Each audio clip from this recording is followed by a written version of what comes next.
Welcome back then folks to the second build of day 3 in Projects Pack number 20, and of course this car will be familiar to the superfans of the Honda NSX in its racing prime, if you will, and I was initially thinking of doing like a Project Gotham style NSX GT2, which visually is very similar, and you could certainly use the base car to have the right shape, but I always love how in Project Gotham they kind of gave it almost like a road car look, almost like a GT1 would have in the 90s, but I couldn't really get what I would want out of that car, and I thought, you know what, instead of doing that, let's just go the other way and go higher on the chain. So the even more powerful GT1 Turbo version, which indeed raced at Le Mans. Now we cannot get the specs exactly correct, unfortunately, on this one, because of course you cannot drop the weight on the car. And at least from what I could find online, the real version would have had about 635 horsepower, so we're pretty close there, thankfully, but it should be about 100 kilos lighter than this one. This, of course, at 1150, and the GT1 version, again, from what I could find,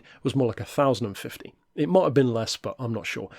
You can't do much about that. You could, I guess, give it a bit of a power bump if you wanted to make up for it. But I didn't really want to do that because at that point it's, barely even a replica at that point. So as far as the livery goes, of course, a few different people have done variations. If you want one that has a racing number, this one doesn't have the number, which I personally quite like. It gives it almost a test car kind of look. So of course, as always, the link is down below if you want to download this one. And of course, being a race car, there's not exactly a huge amount you can do to it anyway. So I've got some other tyres fitted. This is back from when I was going to do the GT2 road version kind of vibe. So you don't need to bother with any of that. For the ultimate section, of course, again, being a race car, you don't need to worry there either. For the club sport stuff, you want your power restrictor and of course the ballast. Well, you don't really need the ballast. I'm saying of course because it always comes in handy if you need to restrict it for something. The fully customized computer, I purchased both of the turbos.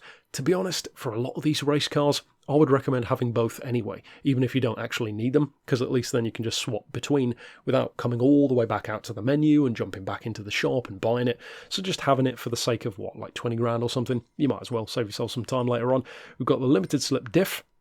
Again, with the transmission, I've gone for the manual version. I believe, let me just double check on the racing version, that yes, I think, we'll see in a second, and obviously you could skip forward, I believe I am using the full race transmission, because this again was a holdover of when I was going to make it feel more like a road version in that GT2 style, so you don't need to bother going with that one. For the racing stuff, of course, you want the customized suspension, their brake balance, etc., but a lot of this is already on there anyway.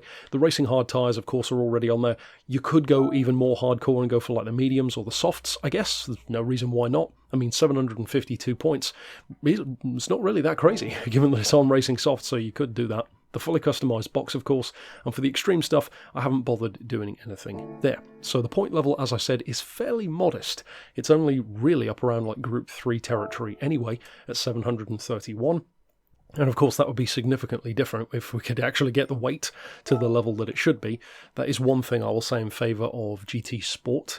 It was a pretty nice advantage to be able to drop the weight on race cars as well, which is one of the only times in the series, I guess, that you could really do some substantial weight loss, even on race cars, if I recall correctly.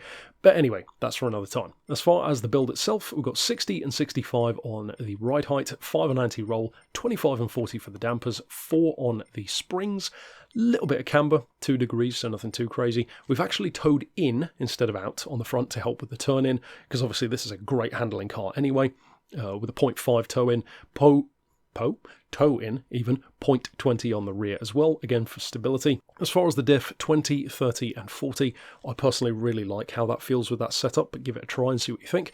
Of course, being the turbo version, being designed for Le Mans, and we will take it out to Le Mans in a second, it is a bit more high-end leaning, if you will, so it's more adept at the wider open circuits where you get more of a chance to use the top-end speed. That's kind of the whole point, so a bit more there in terms of top-end gearing. It's still only up around a 200-ish mile-an-hour car, so don't expect it to be like a, Route X monster or anything, but 200 miles an hour for what it is, that's more than good enough most of the time for the more historic side of racing, 90s kind of stuff, or early 2000s. Nothing on the ballast. As far as the power restrictor, you want to drop it down to 82%. I've opted for, again, going towards that top-end bias, the lowest downforce. Again, speaks to how good the handling is, if you can run it that low and it's still great anyway. The medium RPM turbo is not the obvious choice. The two reasons why I've gone for that is because, number one, you can get into that curve more rapidly than if you're constantly waiting for the high range, especially if you've got the gearing a bit longer for top-end speed such as this one is. But also, of course, when we've restricted it so much, it just means you don't have to restrict the ECU or the power limiter quite as much. And personally, I do usually prefer not to have to restrict the engine quite so much. So you could go for the high range if you want to. I'll leave that down to you. Of course, there are advantages and disadvantages to doing both, I guess you could say. And in terms of other stuff over here, of course, you can see everything else which we've fitted or not fitted in the case of a race car. So, of course, all that remains is to jump out to the track and show you what it can do in practice. Now, like I said, we were going to jump out to Le Mans. That's exactly what we have done.